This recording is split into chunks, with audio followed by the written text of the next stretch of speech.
તો મિત્રો આ વિડીયોમાં જો તમે જય શ્રી રામ લખીને કોમેન્ટ કરશો તો હું કૂતરાને બિસ્કિટ ખવડાવીશ 5. તો તમે કોમેન્ટ કરો જલ્દીથી. એમ ચમત્કાર થઈ જાય. બધાને ચમત્કાર તાત્કાલિક જોવા છે. સમર્પણ કરવું પડે પટેલ. સમર્પણ એટલે પૂરેપૂરું સમર્પણ. કાલની કશી ચિંતા ના હોય. કાલ શું થશે એની ખબર ના હોય.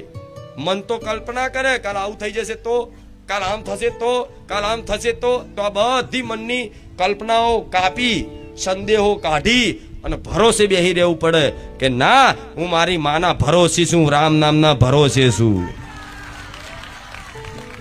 તારે અસલી ચમત્કાર ચાલુ જોવાશે ને? જોવાશે ને ચમત્કાર? જોવાશું જોઈ લીધા છે. હજુ કેટલા જોવાશે? એક પ્રમાણ કાફી છે જીવનમાં. કોઈ બી વ્યક્તિને એક પ્રમાણ કાફી છે.